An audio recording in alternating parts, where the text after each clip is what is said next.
The desert has a strange way of going silent right before something dies. Emily Carter knew that silence well.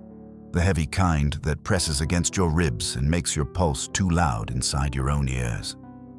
That night, as she drove the rescue truck through the stretches of red sand and jagged rock in northern Arizona, the silence felt deeper than usual. Even the wind had stopped singing. Jake Miller sat beside her, fingers tapping lightly against the dashboard as he scanned the darkness with a flashlight. "You sure it came from this direction?" he asked. Emily nodded. 3 people called it in. Said it sounded like a baby screaming. She swallowed, as if trying to rid her throat of a rising dread. If it's a cheetah cub out here alone, it won't survive another hour. Midnight in the high desert wasn't hot like people imagined. It was bone-deep cold. The kind of cold that would steal the life out of anything too small to hold its own heat. And if the caller was right, the creature they were trying to find was very, very small. They parked the truck near a narrow canyon split, its entrance barely wide enough for a person to squeeze through. The moment Emily stepped out, she heard it. Faint, thin, desperate. A sound that didn't belong to any human baby. It was higher, more fragile, like the chirp of a bird struggling through broken glass. Emily froze. There. Jake lifted his head. That way? Yes. She was already running. The canyon swallowed them quickly, its walls towering like solemn pillars on each side. The moonlight died the deeper they went, replaced by Jake's flashlight beam skittering over stone. The sound came again. Softer now, weaker, as if whatever was making it no longer believed anyone would come. Emily felt her chest tighten. "Please hang on," she whispered, talking to someone she hadn't even met yet. They crawled over a fallen slab of rock, slid down a sandy slope, and then the flashlight caught something wedged between 2 boulders, something trembling. A tiny gray bundle of fur, a creature no larger than Emily's hand. Limbs stiff, head lolling, breath so faint it barely disturbed the dust beneath it. Oh, God. Emily knelt down, hands shaking. It's a cheetah cub. Jake, it's only a few weeks old. The cub let out one thin chirp, so faint it nearly broke apart in the air. Emily reached in carefully, trying not to scrape its fragile skin against the stone. When she lifted it, the cub's eyes fluttered but didn't open. It was nearly frozen. Jake angled the flashlight toward the far end of the canyon. "There's more," he murmured. Emily followed his gaze, and her stomach sank. At the mouth of the canyon, half hidden by brush, lay the body of a fully grown cheetah, limbs twisted, blood dried in a dark trail behind her. A collision wound along her side, clean, sharp. Jake swore under his breath. Truck hit, probably poachers hauling equipment out of here. Emily hugged the cub closer, feeling its heartbeat like a faint flutter against her palm. That was its mother. Jake didn't answer. He didn't need to. The cub pushed a weak breath against Emily's wrist, searching blindly for warmth.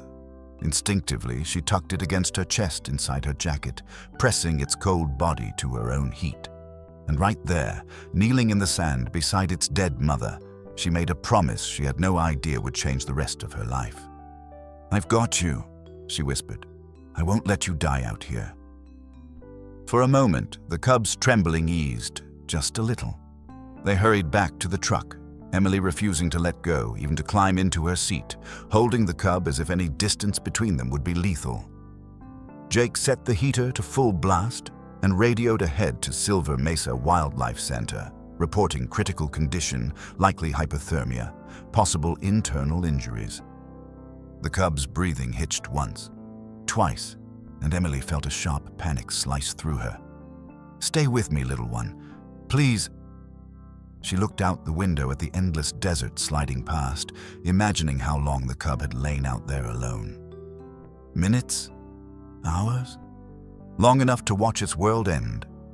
The truck bounced hard over a rut. The cub let out another thin sound. Not a cry, not quite, but a plea. Emily lifted it closer to her neck, cupping the tiny skull gently. "You're safe now," she murmured, though she wasn't sure if that was true. Halfway back to the center, Jake glanced over. "Emily, you know the rules. If we save it, the goal is release. No bonding, no attachment." She didn't look up. "I know. You're holding it like—" "I know." Jake hesitated, then softened. "You can't make promises to it."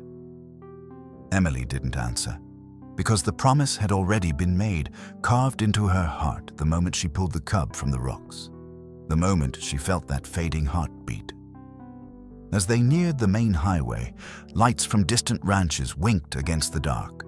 Coyotes howled somewhere far to the east, a lonely, haunting sound. Emily pressed her nose briefly to the cub's fur. It smelled faintly of dust and fear. A warm breeze swept across the windshield, and the desert seemed to exhale again, as if acknowledging the fragile life rescued from its grip. They were 10 minutes from the center when Emily realized she hadn't even given the little one a name. The cub stirred faintly, pushing its tiny nose against her collarbone with a helplessness that tore straight through her. "Luna," she whispered. "Your name is Luna." Jake shot her a sideways look but didn't comment. He knew that tone. He'd heard it once before, years ago, with another orphaned animal Emily refused to give up on. Emily didn't notice his expression. She only saw the cub's trembling easing bit by bit, as if responding to the name. At the entrance to Silver Mesa, the security lights came on, painting the truck and the surrounding desert in pale gold. A figure stood waiting, Director Lawson, arms folded, expression stern even at midnight. As Emily stepped out of the truck, Luna tucked inside her jacket, Lawson's gaze sharpened. "Is it alive?" "Yes," Emily said, voice steady. "Barely." "Good, bring it in. But remember, if it survives, it gets released. No emotional imprinting. Understood?" Emily nodded automatically, but her arms tightened around Luna the slightest bit. Inside the treatment room, as Jake prepared warm fluids and Lawson recorded the intake, the cub finally opened one eye. Not fully, just a slit, and released the softest sigh. Emily felt something settle in her chest, a shift, a quiet, dangerous beginning. She leaned down, letting Luna feel her breath, her warmth, her heartbeat. "Welcome home," she whispered. And in that fragile moment, motherless cub pressed against her chest, cold desert wind still lingering in her hair. She remembered something she needed to say out loud for the people watching who had followed her rescues for years. If you're enjoying this moment with us, don't forget to hit the subscribe button and join the Whispering Hearts community. Your support helps the channel grow and brings more peaceful content your way. Thank you for being here. Then she focused back on Luna, unaware that this tiny life would one day grow into a 110-pound cheetah who refused to leave her lap, and whose final goodbye would break her heart in a way she never could have imagined. The desert night had barely lifted when Emily pushed open the door to the isolation room, still wearing the same jacket from the rescue. Luna was nestled in a heated bassinet, an IV line taped gently to her tiny foreleg, her breathing shallow but steady. Jake had stayed awake through dawn, charting vitals every 15 minutes, refusing to leave until he was sure the cub had made it through the worst. When he saw Emily, he gave a small nod. She fought hard. Emily exhaled for what felt like the first time since they'd brought Luna in. "She's a tough little miracle." Luna twitched at the sound of her voice, ears giving the smallest flutter. Emily stepped closer, moved by how instinctively the cub reacted to her. She rested a hand on the edge of the bassinet, and Luna stretched a paw toward her, not fully, not strong, but unmistakably reaching. Jake raised an eyebrow. "She already knows you." Emily didn't answer. She couldn't explain the pull she felt, the way her chest tightened whenever Luna stirred, the way the cub's frailty awakened something old and soft inside her she thought she'd buried long ago. The kind of instinct that wasn't learned, but born in the bones. She leaned down and let Luna sniff her wrist. The cub's whiskers brushed her skin. For a second, everything else disappeared. The cold desert, the dead mother, the warnings from Lawson. It was just the two of them, sharing a quiet breath in a warm room. Harper, the new intern with mismatched socks and too much heart for her own good, peeked in through the doorway. Is she awake? Emily stepped aside just as Luna raised her head, wobbling, searching for warmth like a newborn searching for a heartbeat. Harper's eyes widened. Oh my gosh, she's a baby, a real baby. Her voice cracked. Can I? Before Emily could answer, Harper reached out, scooping her hands under Luna's body, trying to lift her. The cub let out a sharp chirp, more of a panicked squeal, and thrashed weakly. Harper jumped so hard she nearly dropped her. Jake stepped in quickly. She's imprinted on Emily already. Anyone else is going to scare her. Harper's face reddened. I just wanted to help. I know, Emily said gently, taking Luna back into her hands. The moment the cub felt Emily's warmth, she melted, literally melting, into Emily's palms like a frightened child collapsing into its mother. The contrast was immediate and painfully clear. Harper bit her lip. She really does think you're her mom. Emily didn't deny it, not out loud. The next 72 hours became a blur of sleeplessness and whispered encouragement. Emily slept on a cot in the corner of the room, waking every 2 hours to warm formula, cradle Luna's fragile head, and coax her to drink. She held the cub against her chest afterward, mimicking the warmth of a mother's body, letting Luna hear the steady human heartbeat she now trusted more than any other sound in the world. Jake came in periodically with updates. Her temperature's holding, that's good. Sienna brought small enrichment items, soft cloths, a feather tied to a string, a tiny rubber ball, but Luna ignored them all. The only thing she responded to was Emily. Whenever Emily stepped out to grab supplies or splash water on her face, Luna grew restless almost immediately. First, a soft chirp, then louder, then frantic, the kind of call that sent a jolt of panic through Emily's system every time she heard it. The moment she re-entered the room, Luna would fall quiet, curling instantly toward her like a compass needle drawn to north. She's bonding too fast, Jake warned on the third day. If this continues, I know, Emily cut in. I know the rules. But rules felt small and cold compared to the warm weight of the tiny life curled in her hands. On the fourth night, crisis struck again. Luna's small body tensed suddenly, her breathing hitched. The monitor beeped an alarm. Emily was at her side in an instant. Her heart rate's dropping, she said, voice tight. Jake was already pulling equipment from drawers. Possible septic rebound. We need to push fluids now. Emily held Luna steady while Jake injected a second line, his movements precise. The cub's eyelids fluttered, then stilled. She didn't fight, didn't cry. Come on, sweetheart, Emily whispered, rubbing Luna's chest with 2 fingers. Stay with me, you're not done yet. Jake adjusted the IV rate. She's crashing. Emily, don't let her go to sleep. Talk to her. Keep her stimulated. Emily leaned over Luna, cupping her tiny skull, her forehead nearly touching the cub's. Her voice broke as she spoke. Luna, listen to me. You're not alone anymore. I'm right here. I'm not going anywhere. Fight, baby. Fight. Seconds stretched painfully.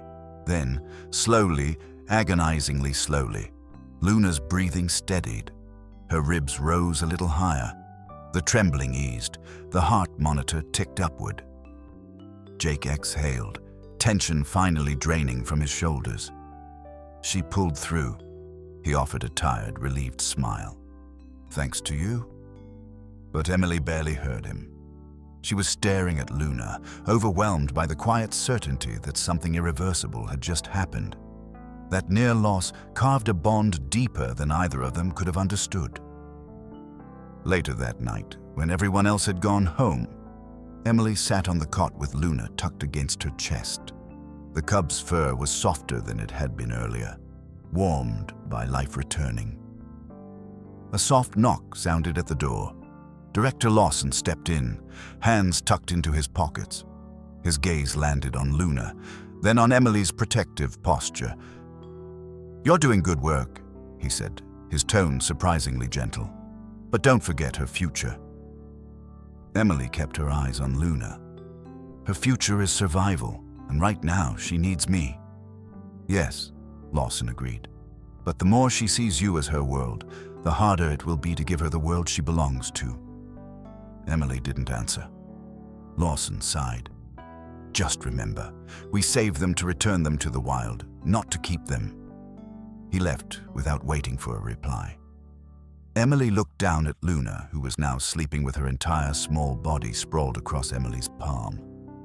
"Maybe you'll go back," she whispered. "Maybe one day you'll run across the desert without needing me." But even as she spoke the words, she knew Luna heard something else, something deeper, something almost dangerous, a mother's promise. As dawn crept over the window, Luna shifted in her sleep, pushing her tiny nose into the crook of Emily's thumb. Emily felt the weight of it, the trust, the dependence, the fragile thread tethering them together.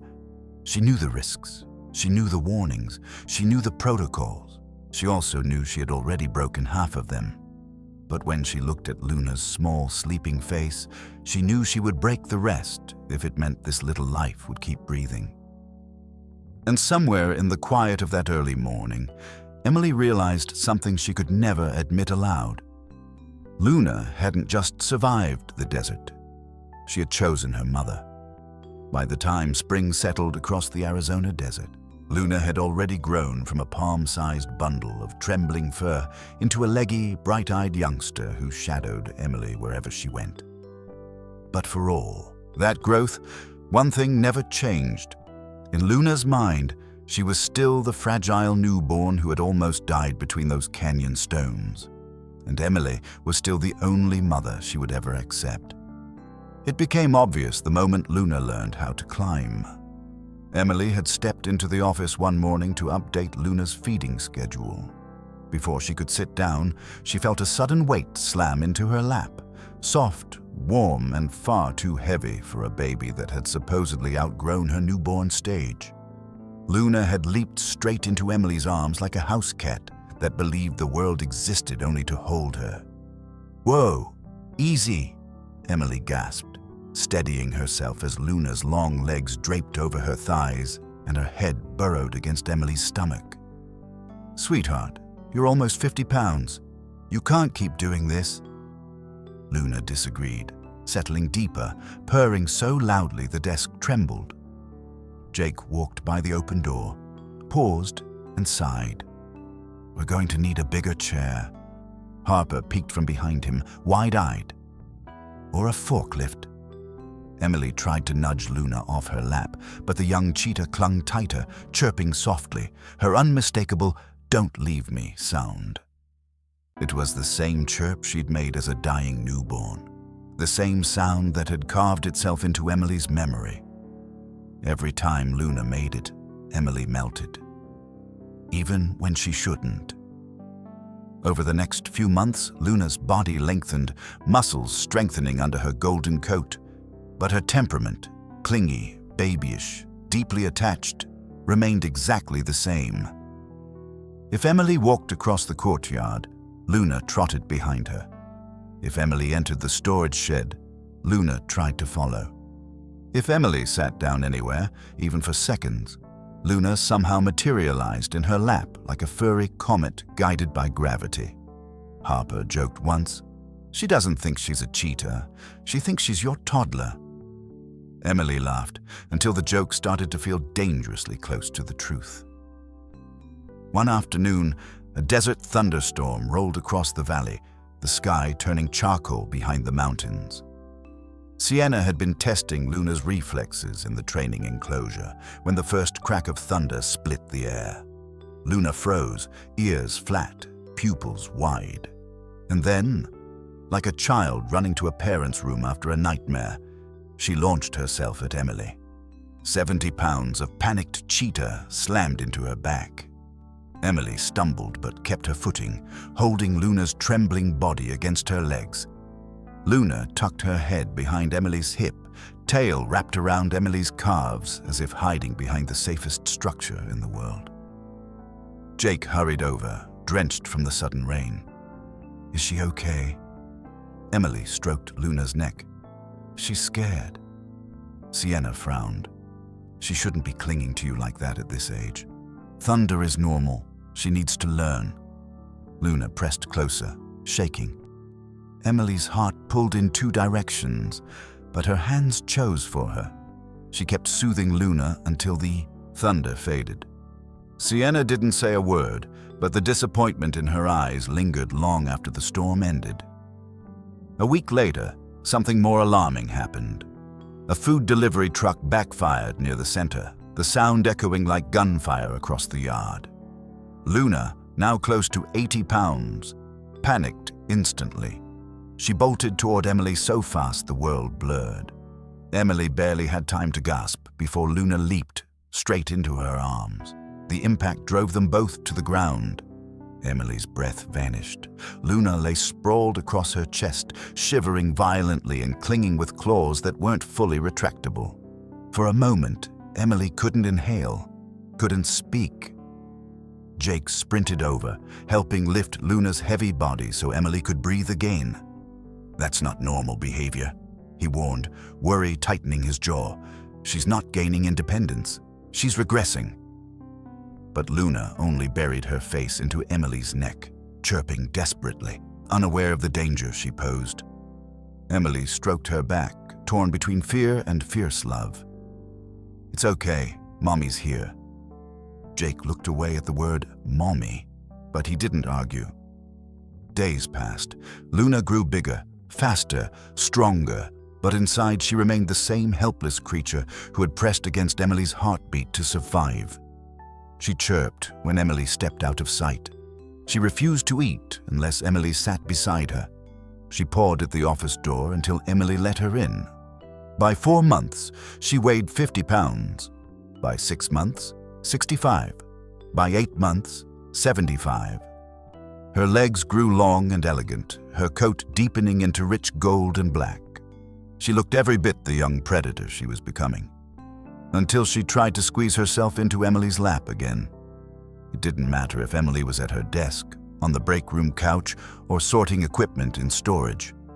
Luna always found a way to fold her growing body into Emily's arms, even when she barely fit, even when her paws dangled off both sides and her tail swept the floor like a feather duster.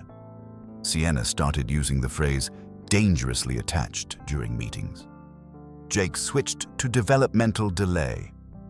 Director Lawson used no phrase at all, just watched silently, calculating the risk. One afternoon, during a school fundraiser tour, everything came to a head. Emily was guiding a group of students past the observation deck when Luna spotted her. Before anyone could react, the 80-pound Cheetah bounded up the platform steps and threw herself straight into Emily's arms. A little girl shrieked, stumbling backward as Luna's tail swept her ankle. Her mother screamed, pulling the child behind her. Cameras flashed, people gasped. The viral clip that would later circle the internet and label Luna as the lap-loving cheetah who thinks she's human was born in that instant. Emily managed to calm Luna, but the damage was done. When the crowd cleared, Director Lawson approached with tight lips and a colder tone than she'd ever heard from him. "This can't continue," he said flatly. "If she can't behave like a wild animal, she will become a liability, and you know what happens to liabilities in wildlife centers." Emily's stomach dropped. She knew exactly what he meant. And the image of losing Luna, not to nature or injury, but to human policy, was a fear she had never prepared to face. That night, unable to sleep, she checked on Luna in the dim light of the holding room. The young cheetah lay curled on the floor, but the moment Emily stepped inside, Luna rose, patted over, and climbed right into her lap again, slowly this time, carefully, as if sensing Emily's exhaustion. Emily let her. Because for all Luna's weight, all her size, all her growing strength, she still felt like the tiny, freezing cub Emily lifted from the canyon floor. Luna rested her head against Emily's chest and released a long, contented purr, and Emily realized, painfully, terrifyingly, that the attachment wasn't one-sided anymore. She wasn't just the rescuer, not just the caretaker. She was the anchor, the heartbeat Luna trusted. And no matter what the protocol said, no matter what the future demanded, Emily wasn't sure she could ever let Luna go. By the time Luna reached her second year, the staff at Silver Mesa Wildlife Center had begun referring to her, half jokingly and half terrified, as Emily's oversized house cat. Except house cats didn't weigh 110 pounds, didn't sprint at 70 miles an hour, and didn't have jaws strong enough to crush bone. Luna had all those things, and yet somehow she still behaved as if she were the shivering newborn who once fit into Emily's palms. That truth became impossible to ignore one warm afternoon in July. Emily had barely lowered herself into a chair in her office when Luna appeared in the doorway, tail swishing, eyes bright with anticipation. Before Emily could utter a word, Luna trotted across the room and, with practiced certainty, climbed into her lap. Not tried, succeeded. 110 pounds of pure muscle arranged itself like a contortionist, draping across Emily's legs, chest, and half the chair. Emily let out a strained laugh. "Sweetheart, this can't be comfortable." But Luna purred, deep, steady, resonant, and tucked her head beneath Emily's chin. Jake happened to walk by, coffee in hand. He stopped, blinked, and shook his head. "I don't know how she's not crushing your lungs." "She is," Emily murmured, trying to breathe around the weight pressing into her ribs. "But if I move her, she'll cry." Jake hesitated. "Emily, you know where this is heading." Emily didn't answer. She just stroked Luna's back, pretending she didn't feel the growing tension in the center, pretending that everything wasn't slowly unraveling, but things had already started slipping out of her control. A week earlier, a journalist had visited the center to film a segment on wildlife rehabilitation. He'd kept his distance until he saw Luna sprint toward Emily like a missile, leap up the platform steps, and curl into her lap as if it were the most natural thing in the world. The cameras had captured the entire display, massive Cheetah purring like a kitten, draping her whole weight over her mom. The clip went viral in less than 48 hours. 110-pound Cheetah thinks she's a baby. The world's most adorable predator. Is this safe? Experts concerned. People laughed, cried, adored Luna, criticized the center, and questioned Emily's judgment. Director Lawson summoned her to his office the morning after the clip hit the news cycle.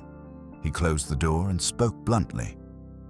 "Emily, this isn't sustainable. She's too attached, too dependent." "I know she's attached," Emily admitted. "But she's improving in hunting drills.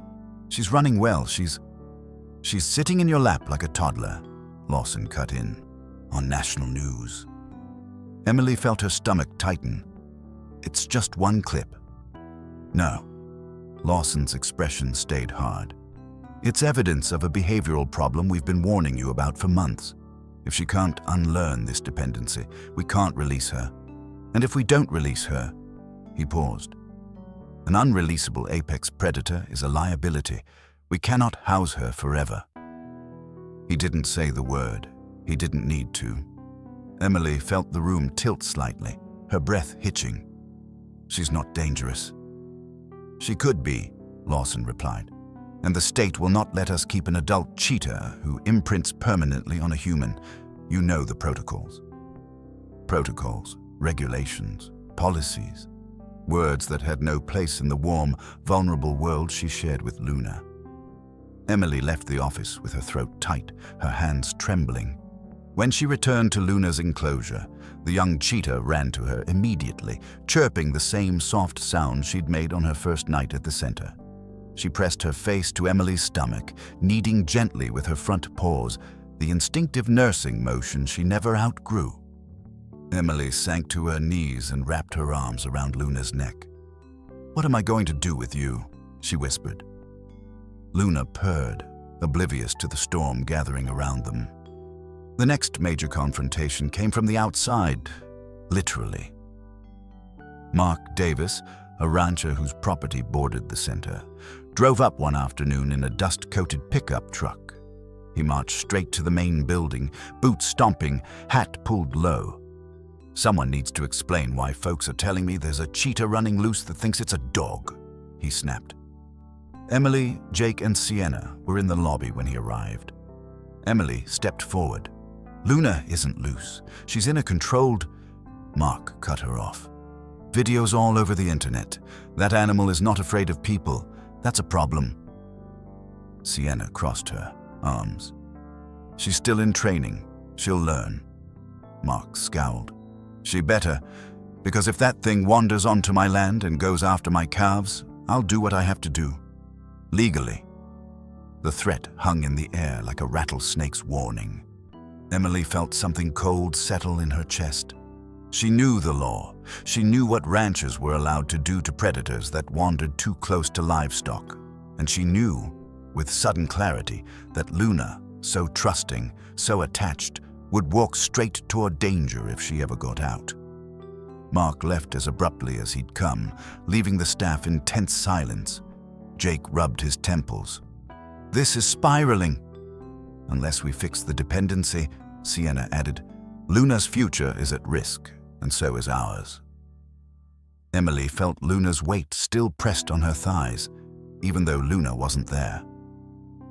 That evening, Emily took Luna into the outer enclosure for exercise.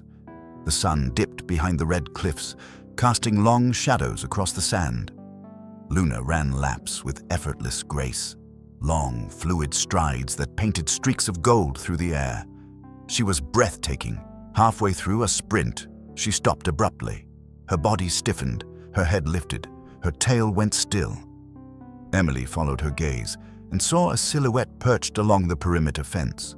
A wild cheetah, tall, muscular, tawny gold with a thick black mask of markings across his face, his eyes fixed on Luna with unmistakable interest. Rook. Sienna had seen him once weeks ago, but he hadn't come this close until tonight. Emily's heartbeat quickened. "Luna, do you see him?" Luna's ears perked. Her breathing changed, faster, lighter. An ancient instinct stirred inside her, subtle but present. She took a hesitant step toward the fence. Rook lowered his head and released a low, rumbling call, a contact sound wild cheetahs used when communicating from afar. Something miraculous flickered through Luna's posture. Recognition. Emily whispered, "This is it. This could be your turning point." Luna took another step forward. Then Rook chirped again, louder this time, and everything shattered. Luna leaped backward as if struck. She spun and ran to Emily, slamming into her legs, trembling violently. She tried to climb into Emily's arms, her claws catching on Emily's shirt, her breath coming in panicked bursts. Emily staggered but held her, heart tearing at the seams. Rook released a soft growl of disappointment and retreated into the dark. Sienna stood at a distance, watching with a hollow expression. "She's choosing you over her own species." Jake shook his head. "This isn't a dependency anymore. This is identity confusion." Emily buried her face in Luna's fur, overwhelmed by the weight of it all. The warnings, the threats, the consequences she had never imagined when she first lifted Luna from the canyon floor. She had saved Luna's life, but she had also stolen something from her, the instinct to be wild. And now Luna might pay the price. As the sky darkened, Emily whispered into Luna's neck, voice breaking, "I don't know how to help you become who you're supposed to be." But the truth was harsher, colder, and far more painful. She didn't know how to let Luna go. For 2 days after Luna's disastrous encounter with the wild male, Emily moved like a ghost through the halls of Silver Mesa. She slept in short, broken stretches, woke with the weight of Luna's trembling pressed into her memory, and felt Dr. Lawson's words echo again and again. If she can't detach from you, she can't be released, and we cannot keep her. It was the closest the director had ever come to saying the word euthanasia out loud. He didn't need to say it. Emily understood, but the person who forced the truth into the open wasn't Lawson at all. It was Jake. He found Emily the morning after Rook disappeared from the fence line, sitting on Luna's blanket, stroking the big cat's head as Luna dozed with her entire body draped across Emily's lap. 110 pounds of love, trust, and dependency. Jake crouched beside them, lowering his voice. She looks like a baby when she sleeps like that. Emily swallowed. She's never going to grow out of it. Not while you're her whole world, Jake said gently. You made her believe you're her mother. Emily flinched. I didn't mean to. I know you didn't, but feelings don't care about intentions. He paused, letting the words settle. If you want her to live the life she was born for, you have to make her believe the opposite of everything you've given her. Emily stared at Luna's peaceful face, at the soft rise and fall of her breathing. You mean I have to break her heart? Jake nodded once. And your own. Emily looked away because she couldn't bear how true that sounded. That afternoon, Dr. Lawson called a private meeting. Emily, Jake, Sienna, and Harper. The air in the conference room felt brittle, the kind of brittle that breaks with one wrong breath. Lawson spoke first. I'll be direct. Luna is at risk of being transferred to a zoo if we cannot correct her dependency, and the state will not allow a cheetah with a human imprint to remain here indefinitely.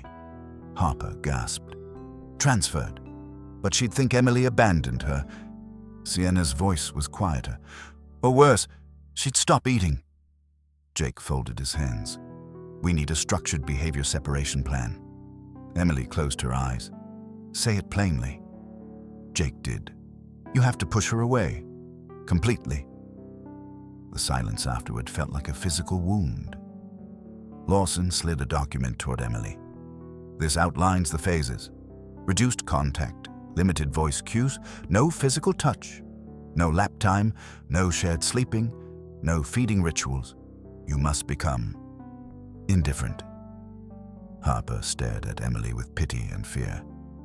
She's going to think you don't love her anymore. Emily felt tears burn behind her eyes, but she refused to let them fall. Not yet. Not here. If it means Luna can live in the wild, she whispered, I'll become whatever she needs me to be. Sienna reached over and squeezed her shoulder. Just once. This is the kind of love no one warns you about. The plan began the next morning. Emily woke before dawn, her chest heavy with dread. She found Luna waiting outside her bedroom door, tail twitching, chirping softly the moment she saw her. For 2 years, Emily had smiled at that sound. Today, she forced herself to stand still.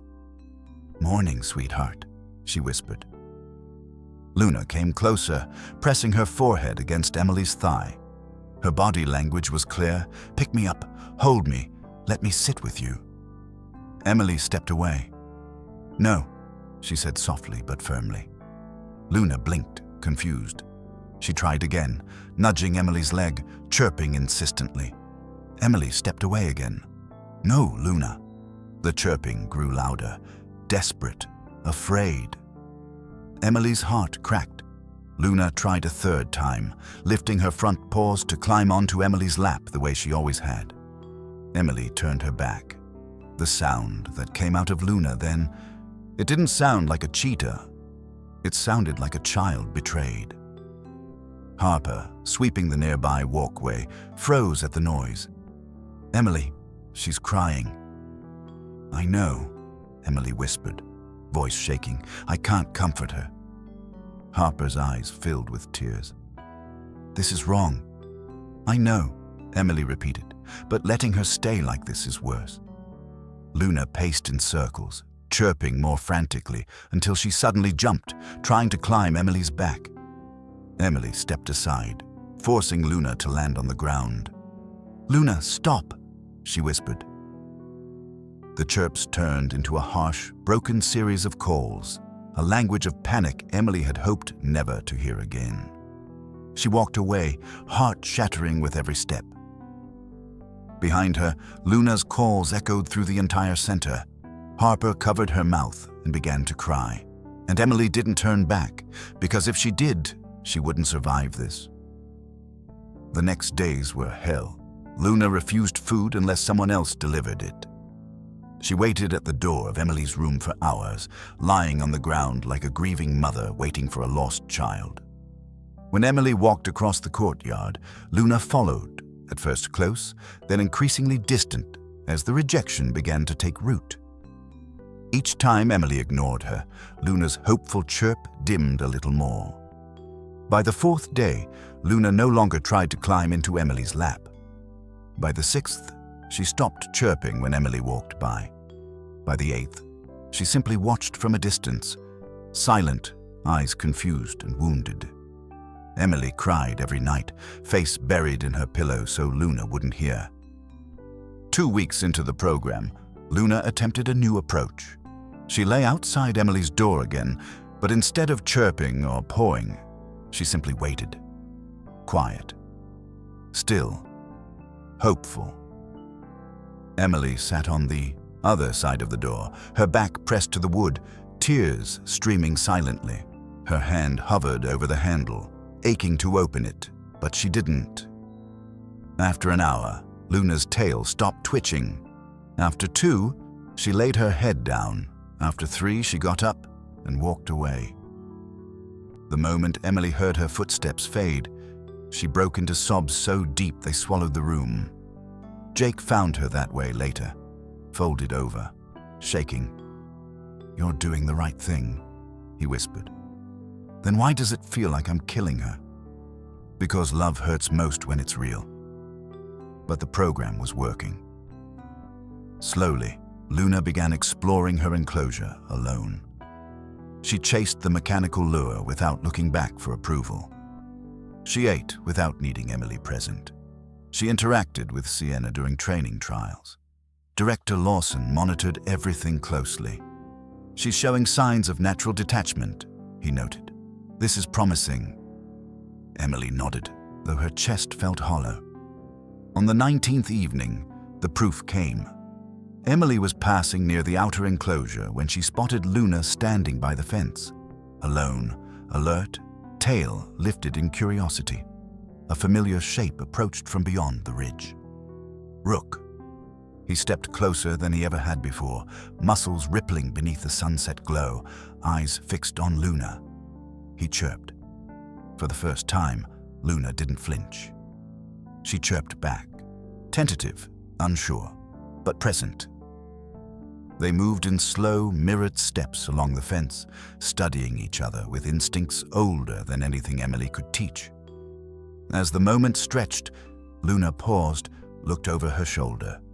Her golden eyes found Emily. A question flickered there, soft and trembling. "Is this okay?" Emily felt her knees weaken. This was the moment she had been breaking herself to create. Luna was asking for permission to choose her own species. Emily forced herself to lift her chin, to stand still, to do the hardest thing she had ever done. She looked away. She let Luna go. When she glanced back through the glass of the observation window, Luna was still at the fence, watching Rook, not watching Emily, for the first time. And Emily let her tears fall, because she had finally become what Luna needed her to be. A mother willing to be the villain so her child could become wild. The morning after Luna first responded to Rook's call, Silver Mesa felt different. Not calmer, just changed, as though some invisible thread between Emily and Luna had thinned overnight. No one said anything out loud, but the staff moved with a quiet awareness that something had shifted. A milestone had been reached, A door had opened, and Emily felt it too. Felt it like a bruise under the ribs. Luna wasn't waiting outside her bedroom door, for the first time in almost 2 years. The space where Luna usually curled, head on paws, tail flicking, was empty. Emily stared at the bare concrete for far too long, feeling both relief and a grief so sharp it took her breath. Jake passed her in the hallway. She's already in the north enclosure. Sienna took her early. Emily nodded, but her voice came out thin. Good. That's good. But the hollow ache in her chest whispered something else. Luna wasn't looking for her anymore. Sienna had Luna chasing the mechanical lure when Emily arrived. The young cheetah sprinted with a focus Emily had never seen. Long, powerful strides, eyes locked on the moving target. She caught the lure, held it in her jaws, shook it violently, and finally pinned it with instinctual precision. Sienna lifted her clipboard, triumphant. That's a clean kill. She's coming into her instincts. Emily watched from the observation deck, arms folded tightly to keep her hands from shaking. When Luna released the lure, she didn't look around for Emily as she used to. She simply paced again, alert and scanning the terrain beyond the fence, searching for Rook, perhaps, and not for her. Sienna glanced over at Emily. This is working. She's becoming what she's supposed to be. Emily tried to smile. I know. But her heart didn't know how to let go. Mark Davis returned that afternoon, dust swirling behind his truck as he parked near the perimeter. He stepped out with the cautious energy of a man who'd been preparing for bad news. Got reports something big was moving near my property last night, he said. Tell me it wasn't your cheetah. Emily stiffened. Our GPS tracker shows Luna stayed within our side of the boundary. Mark planted his hands on his hips. And the other one? The male? Jake stepped forward.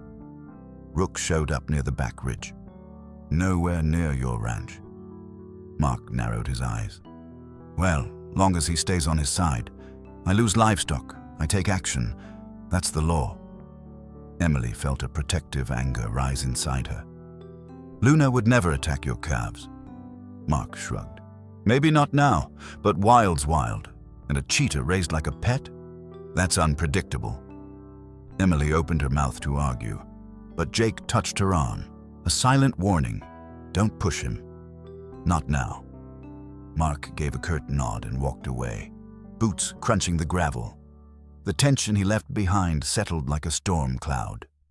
Rook's presence meant the wild was calling to Luna, but it also meant danger from the humans living beyond the fence. Emily watched his truck disappear.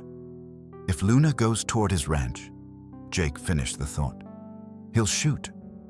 The fear twisted in Emily's stomach until she felt sick.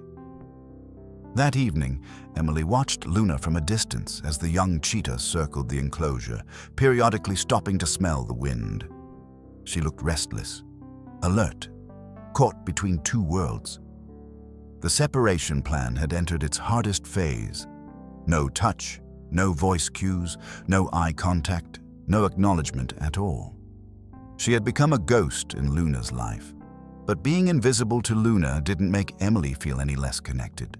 If anything, watching from afar only made the ache sharper.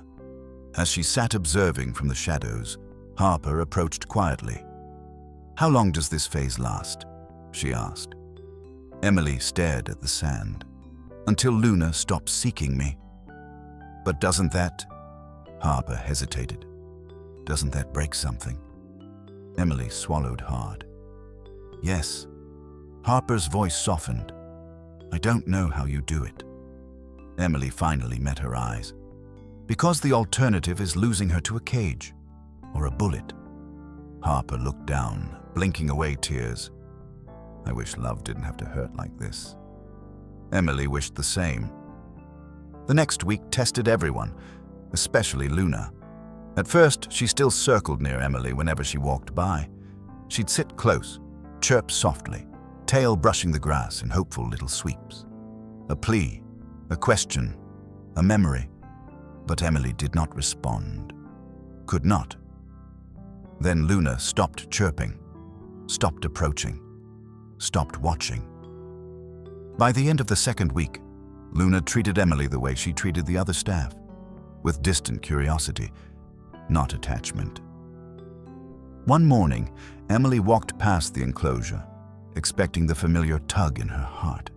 Instead, Luna barely glanced at her, just a flick of the eye before turning back to a feather toy Sienna had introduced as enrichment. Emily froze. Jake, seeing her, spoke softly. "She's detaching." Emily nodded, but the air felt too thin in her lungs. "Good." Her voice cracked anyway. Jake hesitated, then added, "If it helps, this is the best thing you've ever done for her." It didn't help. Not even a little. On the 21st day, something remarkable happened. Rook appeared again. This time in full daylight. He paced the fence with confidence, tail lifted, head low, every movement saying, "I'm here for you."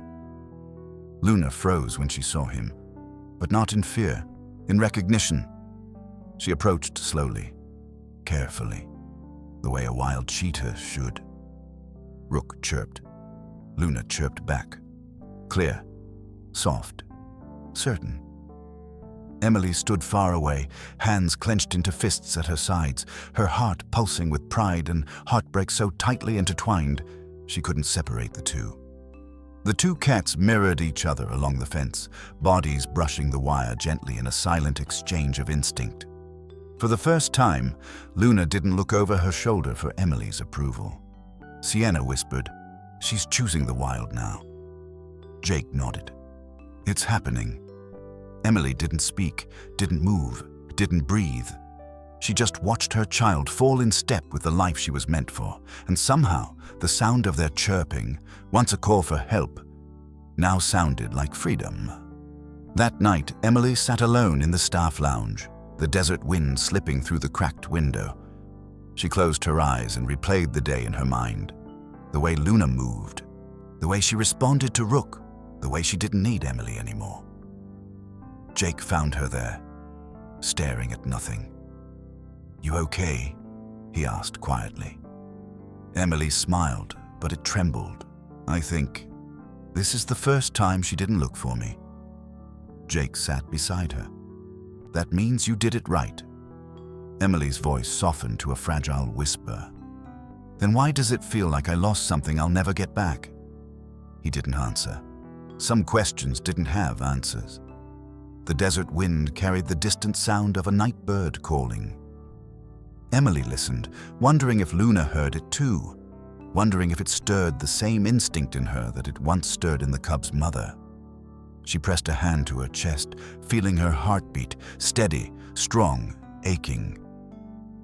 "I hope she knows," Emily whispered to the empty room, "that everything I took away from her, I gave back twice over.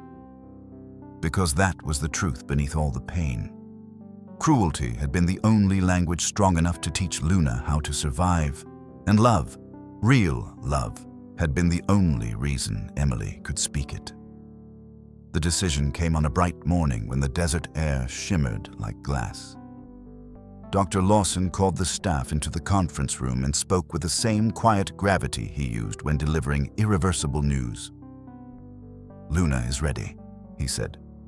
"Her behavior has stabilized.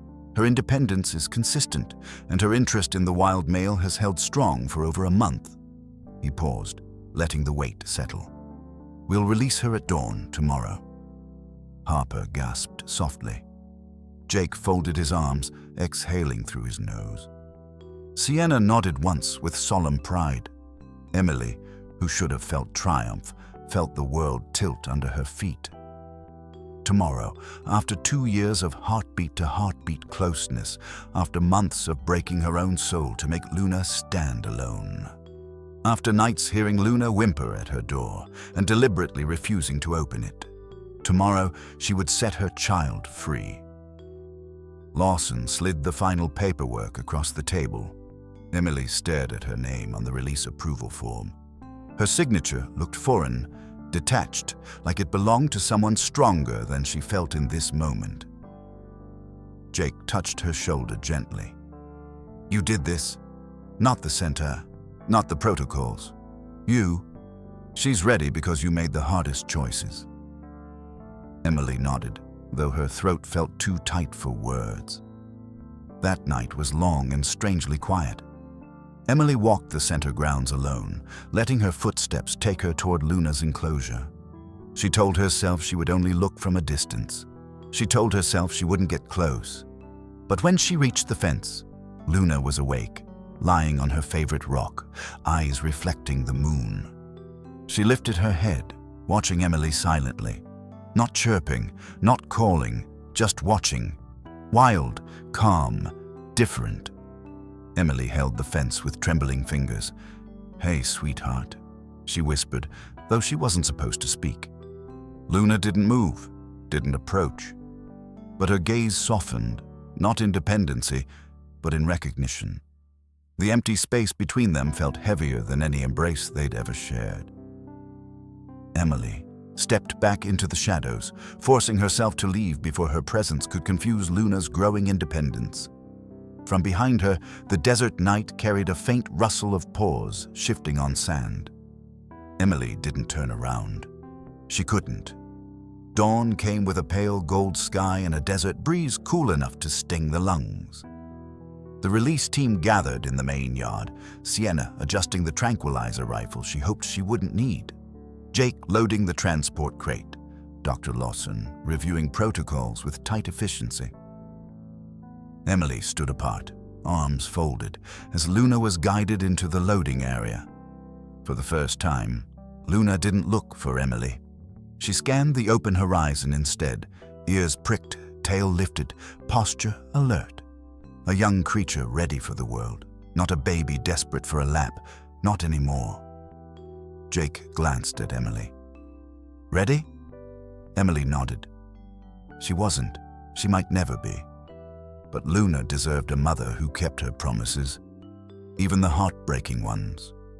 They transported Luna to the north gate, the one that opened directly into the untouched stretch of Arizona wilderness, where Rook's territory brushed the center's boundary. The early sun painted the sand in soft amber hues. Shadows stretched long. The air smelled of sage and faint dust. Dr. Lawson lifted the latch. The large metal gate swung open with a groaning creak. The desert waited on the other side, wide, endless, echoing with freedom. Luna stepped forward but paused just inside the threshold, her body rigid with instinct. Her eyes flicked between the wild expanse ahead and the humans behind her. Then her gaze landed on Emily. Their eyes met like two stars pulled into the same orbit for one last time. Emily's breath hitched. She forced herself to kneel, not in invitation, but in acknowledgement. She folded her hands on her knees, grounding herself in the moment. The look Luna gave her was unlike anything Emily had ever seen in an animal. Confusion mixed with longing, mixed with a question only Emily could answer. "Is this goodbye?" Emily opened her arms just slightly, not wide enough to call Luna back, not in a way that invited closeness, but in a gesture Luna had always understood as a "I see you. I'm here. You're safe." Then Emily lowered her arms, pointed gently toward the open desert, and whispered, "Go." The word trembled through the air like a final blessing. Luna stepped closer, not toward the horizon, but toward Emily. For one terrible, hopeful second, Emily thought Luna might climb into her lap, might fold herself across Emily's legs like she had 1,000 times before, 110 pounds of love refusing to leave the only home she'd ever known. But Luna didn't. She simply leaned forward and pressed her cheek to Emily's cheek, a scent-marking gesture, a final claim of family, a goodbye wrapped in love. Emily closed her eyes as tears slipped free, touching Luna's fur. She held her for 5 seconds. Only 5, but each heartbeat carved itself deep into her soul. Then she pulled away first, because she had to, because this wasn't her moment to hold. "Go," she whispered again, voice cracking. "My beautiful girl, go live your life." Luna chirped softly, a sound with no fear in it, no panic, only warmth. A thank you, a promise. Then she turned, and she walked through the gate. Not timidly, not hesitantly, but with purpose. Her body stretched into a run, the kind of run a cheetah is born to master. Sand lifted behind her as she sprinted farther and farther away until she reached the low ridge where a golden shape emerged from behind a rock. "Rook!" He approached her at a trot, tail swaying. Luna slowed, circled him, and the two touched foreheads, wild, greeting wild. Then they ran together. Two streaks of gold weaving through the desert until they became small, then smaller, then vanished into the horizon's heat shimmer. Emily watched until her eyes blurred. She felt Jake beside her, a gentle hand on her back, heard Sienna sniff once and turn away, felt the silence of the staff behind her, awed, reverent, grieving alongside her. Dr. Lawson spoke quietly. "This is the best possible outcome." Emily nodded. It was. And yet, her chest felt carved out, hollow and aching. Jake whispered, "You didn't lose her, you freed her." But the words hit her like wind through an open wound. Because freeing Luna felt exactly like losing her, exactly like breaking in half. Emily kept her gaze on the horizon long after the others left, long after the desert quieted, long after the sun climbed high and the world resumed its ordinary pace. She whispered into the empty air, voice soft as dust. "Goodbye, my girl." And somewhere far beyond that horizon, Luna ran on, wild, beautiful, and finally free. 6 months passed with the slow patience of desert time, sunrises melting into sunsets, long evenings stretching quiet across the sand. Luna's radio collar sent regular signals. She was traveling well, hunting well, and staying far from Mark Davis's ranch. The updates were steady, uneventful, everything a wildlife team could hope for. Everything except what Emily's heart hoped for. She checked Luna's tracking data every morning, hiding behind clinical language. Distance covered, territory boundaries, rest cycles. But every number on the screen whispered something different. She's alive, she's safe, she doesn't need you. The ache never really dulled. At night, she reached automatically for the heavy warmth at her legs. The memory of 110 pounds of purring love that once slept curled against her. The absence felt like an empty room inside her chest. Jake noticed her quiet spells. Sienna noticed the way Emily lingered near the fence at dusk. Even Harper walked softer around her, as if grief was something fragile that might shatter with one wrong step. Life went on at Silver Mesa. New rescues came in. Fox kits, an injured hawk, 2 orphaned bobcats. Emily cared for all of them with the same dedication, but none of them carried the echo of Luna's heartbeat against hers. Then, one blazing July afternoon, reports came in that something was moving too close to the ranch boundary. Mark Davis called the center, irritated. "Something big killed a jackrabbit near my fence. Too clean to be a coyote. You all better hope it wasn't your girl." Emily's stomach clenched. "Our data shows she's been staying clear. You'd better pray it stays that way," Mark warned. "If a cheetah comes near my calves, I'll deal with it." He hung up. Emily stared at the silent phone for a long moment. Sienna touched her arm. "The caller says she's nowhere near his ranch. It's probably Rook." Emily nodded, but dread still threaded through her chest. The world was full of dangers Luna couldn't understand. Laws, property lines, men with rifles. Even freedom had its predators. The heat finally loosened its grip that evening, and Emily walked outside as the desert air cooled. The sun dipped low, painting the sky in amber and rose. She walked toward the edge of the property, toward the place she always checked for tracks, for any sign of Luna. She never expected to hear it. A soft chirp, faint, questioning, familiar enough to stop her breath. Emily froze, her heart slamming against her ribs. Another chirp, closer this time. She turned slowly. Luna stood at the edge of the property line, and she was not alone. Behind her, wobbling on unsteady legs, were three small, fluffy shapes, gray-brown cubs with oversized heads and tiny tails, tripping over their own paws as they followed their mother. Emily's knees nearly buckled. "Oh, Luna." The young cheetah stepped forward, regal and relaxed, her coat gleaming in the last light of day. She was heavier through the middle, fuller from nursing, and her eyes held a depth, a steadiness that hadn't been there before. The wild had shaped her, and she had survived. No, she had thrived. Luna walked right up to Emily, stopping just inches away. The cubs hesitated, watching with wide golden eyes. Emily knelt slowly, afraid to breathe too loudly, afraid she might wake from this impossible moment. Luna lowered herself gracefully onto the ground, lying on her side, exposing her belly. A gesture of absolute trust. Emily covered her mouth, tears burning her vision. "You came back."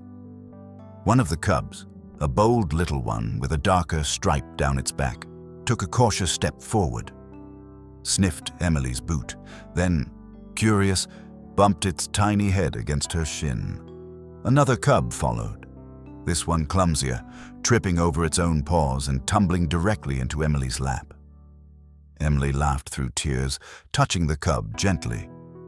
"Hi, little one." The smallest cub stayed close to Luna at first, peeking out from behind her tail, but after a moment, it approached Emily and pressed its tiny forehead into her palm, just like Luna used to.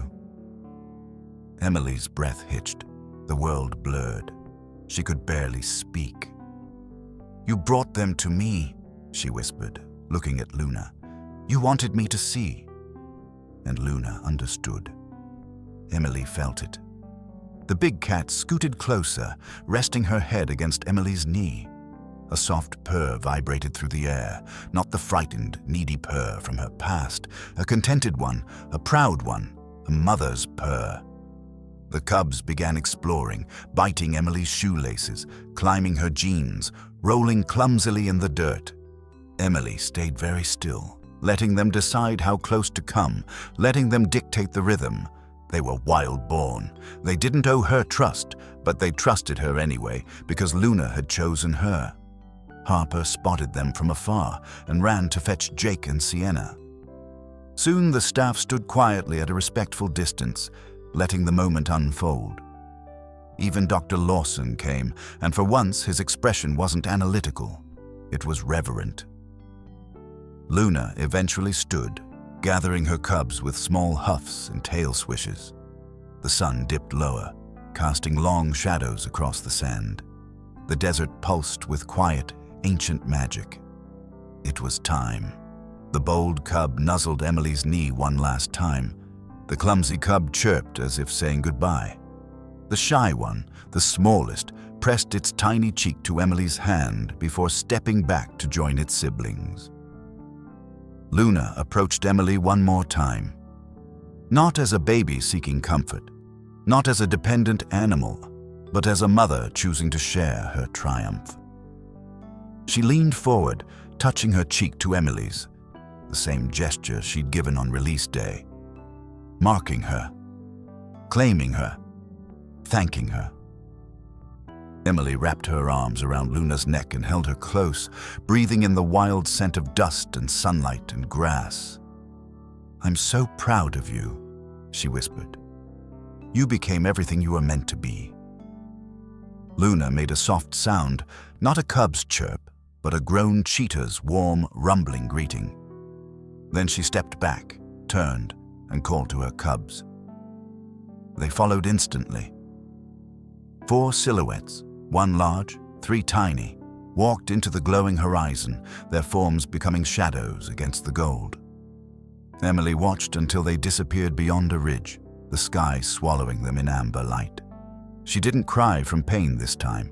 She cried from fullness, an ache that healed even as it hurt. Jake came to stand beside her. "She came back to show you."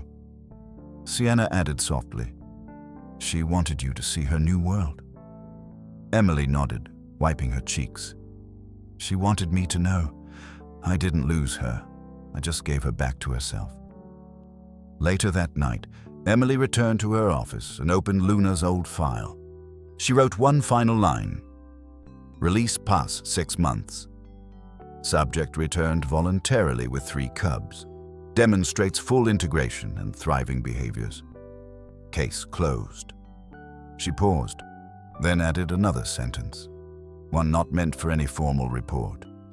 She came home to say thank you. And when she set down her pen, Emily realized something with quiet certainty. Love doesn't end when you let someone go. Sometimes letting go is how you're loved back.